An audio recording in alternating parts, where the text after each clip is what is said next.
નમસ્કાર, સ્વાગત છે આપનું સ્થાનિક સ્વરાજ્યની ચૂંટણીને લગતા વિશેષ કાર્યક્રમમાં, જેમાં હું આપનું શિવાની સ્વાગત કરી રહી છું। વાત કરીએ સ્થાનિક સ્વરાજ્ય ચૂંટણીની, કે જે વિધાનસભા ચૂંટણી પહેલાની સેમીફાઇનલ ગણાય છે અને સ્થાનિક સ્વરાજ્ય ચૂંટણીમાં જે ખરાખરીનો જંગ આ વખતે આપણને સૌને જોવા મળ્યો છે। વિશેષ ચર્ચા જે કરવી છે તેમાં કે આ વખતની સ્થાનિક સ્વરાજ્ય ચૂંટણીમાં આપણે પ્રચાર પ્રસાર જોયા અને પક્ષ પલટો પણ જોયો। જ્યારે ચૂંટણીની જાહેરાત થઈ તે પૂર્વે ઘણા એવા આપણે પક્ષ પલટા પણ જોયા। તો આ વખતની આ ચૂંટણીમાં શું વિશેષ રહ્યું અને મતદારોનો મિજાજ કેવો છે તે જાણવાનો આ વખતે આપણે પ્રયત્ન કર્યો। પ્રચાર પ્રસાર જે કરવામાં આવ્યા અને પ્રચાર પછી પણ જે ડોર ટુ ડોર પ્રચાર કરવામાં આવ્યા તેની કેટલી અસર જોવા મળી। અત્યાર સુધી મતદાનની વાત કરવામાં આવે તો 4 થી 5% જેટલું અત્યારે મતદાન થયું છે। જો કે મતદાન સવારે 7 વાગે શરૂ થઈ ચૂક્યું છે અને અત્યારના સવારે જે પ્રકારે મતદાન થઈ રહ્યું છે, લોકોને અપીલ કરવામાં આવી રહી છે। ગુજરાત ન્યૂઝ પણ આપને અપીલ કરી રહ્યું છે કે વધુમાં વધુ આપ મતદાન કરો। લોકશાહીનો આ પર્વ છે, મતાધિકારનો આપનો ઉપયોગ કરો, કારણ કે મતનો ઉપયોગ કરવો તમારો એ ફરજ બનતી હોય છે, તમારો અધિકાર છે। એટલા જ માટે મતદારોને વિનંતી કરી રહ્યું છે ગુજરાત ન્યૂઝ કે આપ ચોક્કસથી આપના મતાધિકારનો ઉપયોગ કરી મતદાન કરવા જાઓ। સ્થાનિક સ્વરાજ્ય ચૂંટણી વિશે આપણે વાત કરીએ અને આ વખતે કેટલો ખરાખરીનો જંગ જામ્યો અને કેવા પ્રકારનો મિજાજ મતદારોનો જોવા મળ્યો, તમામ વિશે વાત કરીશું। અને અત્યારની શું પરિસ્થિતિ આ વિશે વાત કરવા માટે આપણી સાથે ડોક્ટર નરેશ દવે, રાજકીય વિશ્લેષક, જોડાઈ ચૂક્યા છે। નરેશજી, સ્વાગત છે આપનું કાર્યક્રમમાં।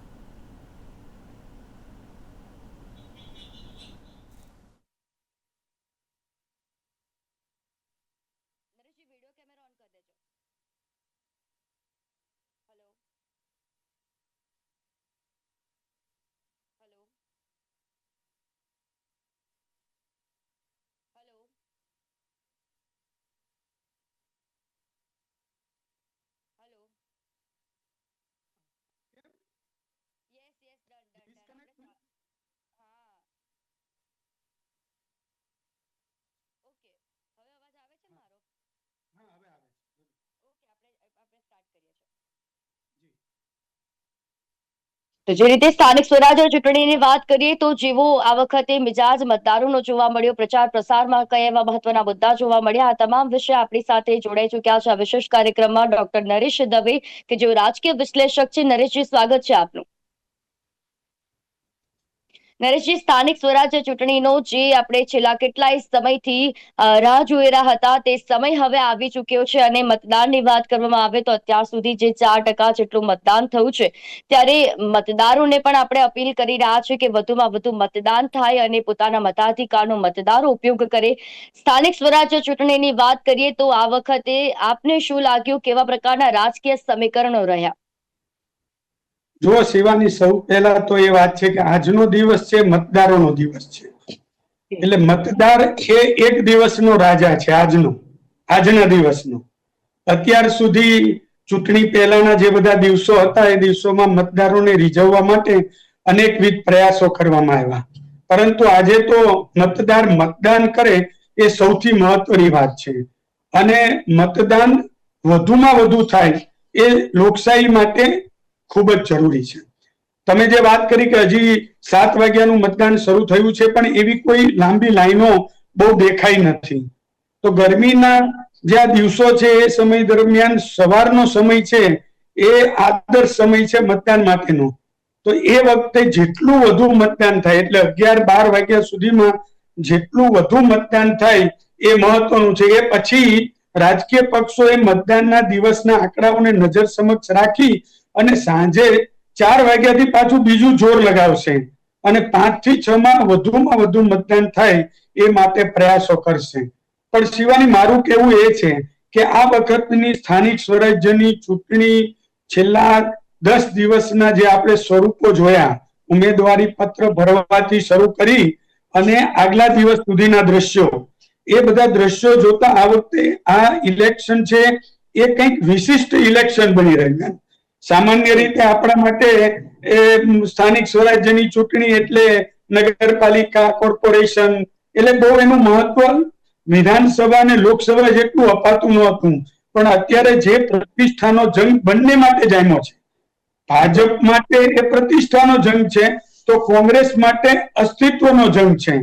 અને આપ માટે આ વખતે માત્ર ને માત્ર એની હાજરી પુરાવા માટેનો જંગ હોય એવું લાગી રહ્યું છે. શિવા, ચોક્કસથી નરેશજી, અને જે પ્રકારે આપણે વાત કરી કે પ્રતિષ્ઠાનો જંગ આ વખતે દરેક પક્ષ માટે જોવા મળ્યો. આપણે પક્ષ પલટો પર જ્યારે ઇલેક્શનની જાહેરાત થઈ તે પહેલા જ આપણે પક્ષ પલટો જોયો. ઇલેક્શનની અત્યારે જે પ્રક્રિયા ચાલી રહી હતી, પ્રચાર પ્રસારની વચ્ચે પણ આપણે પક્ષ પલટો જોયો. ત્યારે ખાસ જે રાજકીય ગરમાવો તો તે જ બન્યો, પરંતુ આ વખતની સ્થાનિક સ્વરાજ્યની ચૂંટણીમાં શું એવું વિશેષ જોવા મળ્યું કે જે આ વખતની ચૂંટણીને ખાસ બનાવી રહ્યું છે?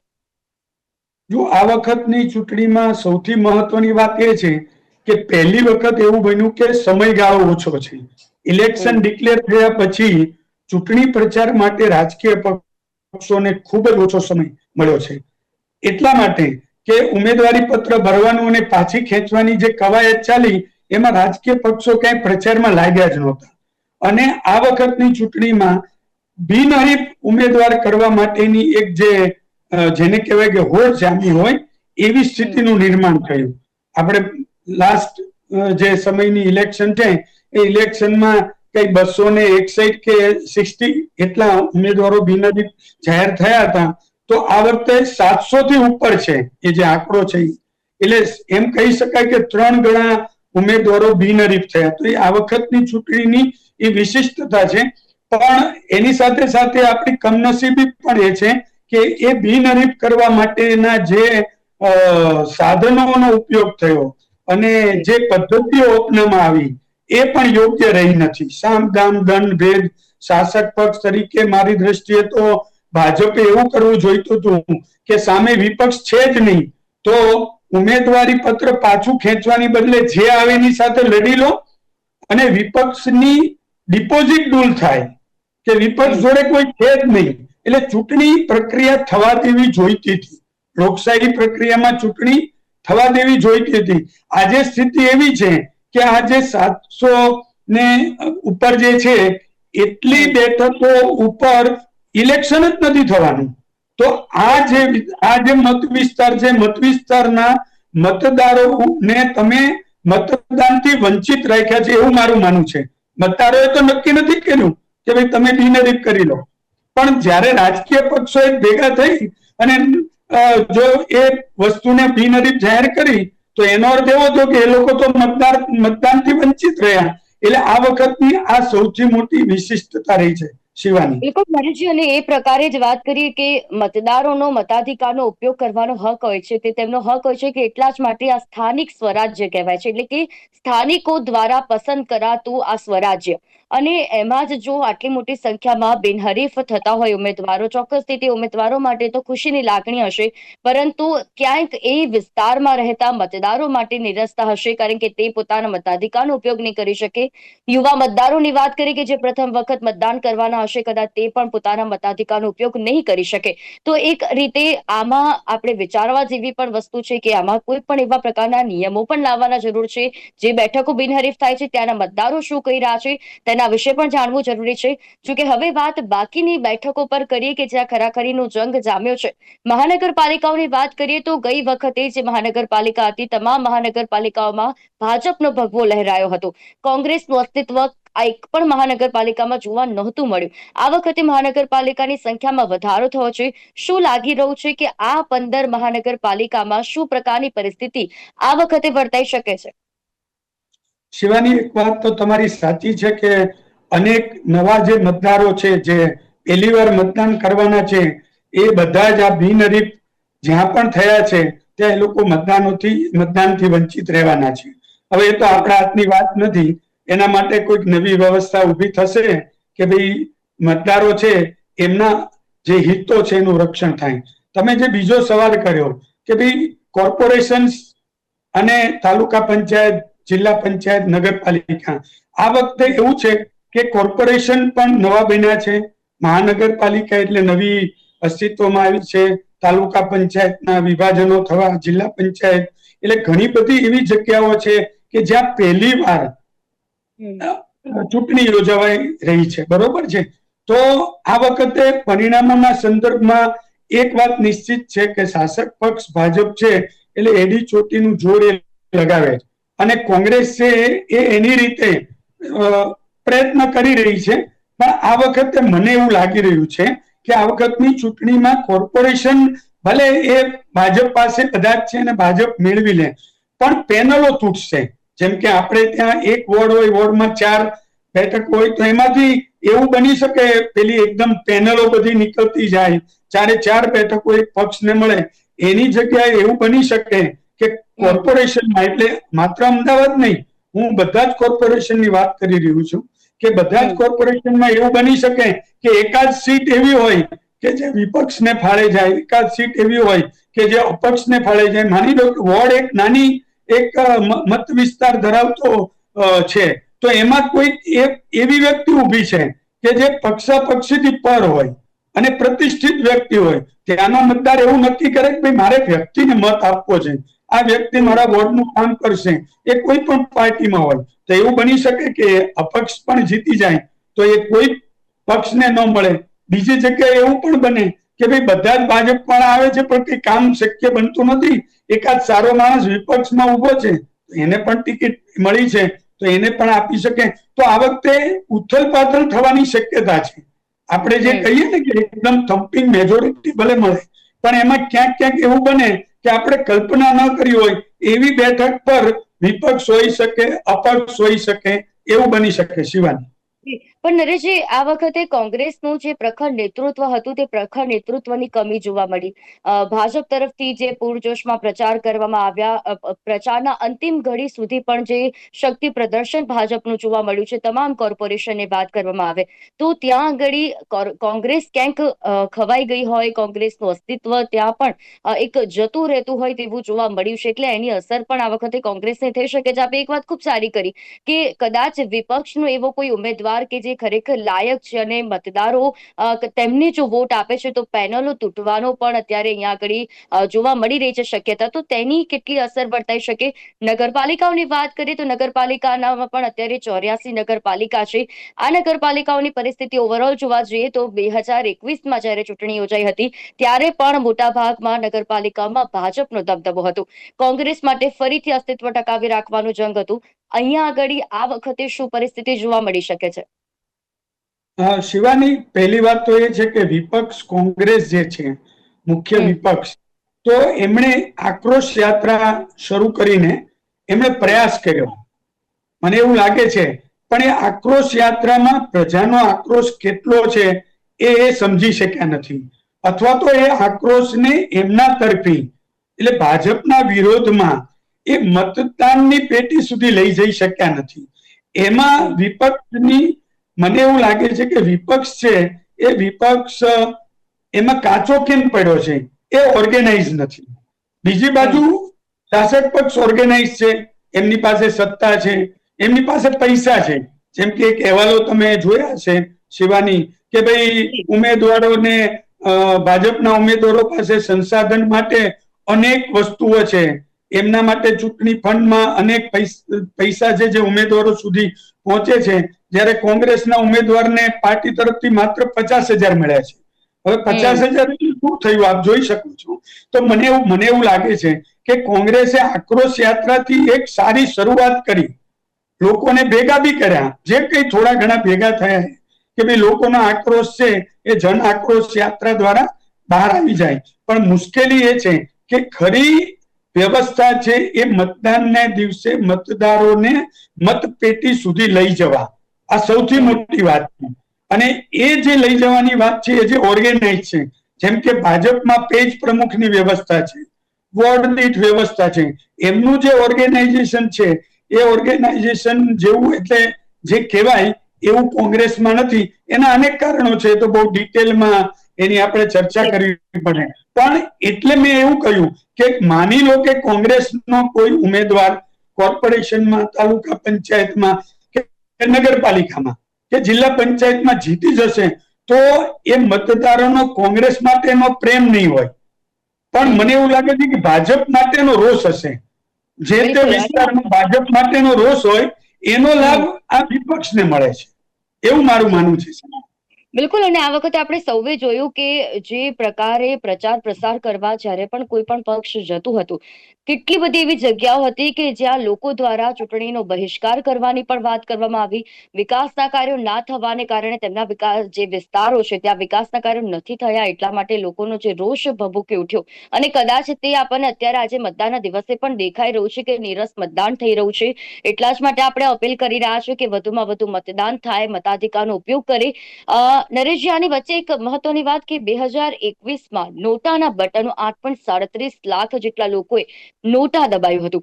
તો આ વખતે તે ફેક્ટર શું કામમાં લાગી શકે? કારણ કે રોષ પણ એક તરફ લોકોનો છે અને લોકો તરફથી વિકાસના કાર્યો ના થવાને કારણે રોષ ભભૂકી ઉઠ્યો છે, તો વિપક્ષ મજબૂત સ્થિતિમાં નથી. તો શું નોટા વિકલ્પ આ વખતે એ સંખ્યા આની વધારે શકે ખરી? 2021નો રેકોર્ડ શું આમાં પણ તૂટશે જેમ બિનહરીફમાં તૂટ્યો તેમ? નહીં, શિવાની, નોટાની વાત છે ને, એ મને એવું લાગી રહ્યું છે કે જો મતદાર જાગૃત હોય તો જ આ શક્ય બને. મતદાર જાગૃત બની અને મતદાન મથક સુધી જાય અને ત્યાં જઈને એ પોતાનો રોષ પ્રગટ કરે. મને એવું લાગે છે કે નોટા છે ને, એ મતદારનો પોતાનો એવો વિચાર છે કે ભાઈ, તમે જે મારા વોર્ડમાં કે મારા મત વિસ્તારમાં તમે જે ઉમેદવાર ઉભો રાખ્યો છે એ ઉમેદવાર એક પણ લાયક નથી, એવું એનું માનવું છે. તો એ નોટા દબાવશે. એને આ સિસ્ટમમાં કે ભાઈ તમે ભાજપ, કોંગ્રેસ, આપ, અરે છેવટે અપક્ષમાં પણ એવો કોઈ ઉમેદવાર નથી કે જેને હું પસંદ કરી શકું. એ રોષ પ્રગટ કરવા માટેનું આ બટન છે. અને એ રોષ પ્રગટ કરવામાં મારી દ્રષ્ટિએ મતદાર જો સોશિયલ મીડિયામાં રોષ પ્રગટ કરે, તમારી મારી જોડે વાતચીત કરવામાં રોષ પ્રગટ કરે, તો એનો કોઈ અર્થ નથી. માની લો કે તમે જે કહ્યું કે કેટલીક જગ્યાએ વોર્ડની અંદર ઉમેદવારોને પ્રવેશવા નથી દીધા, કેટલીક જગ્યાએ રાજકીય પક્ષોના ઉમેદવારોને એવું કહ્યું છે કે તમારે અમારા વિસ્તારમાં આવવું નહીં, અમારા કામ કર્યા નથી, અમે તમને મત નહીં આપીએ. પણ 10,000 બેઠકો જ્યાં હોય ત્યાં હું એવું માનું છું કે આવી 100 ઘટના બને ને તો પણ એ બહુ એક પ્રતિકાત્મક છે. એની અસર ચૂંટણીમાં સીધી અસર કરતા ક્યાંય થઈ શકે એવી નથી.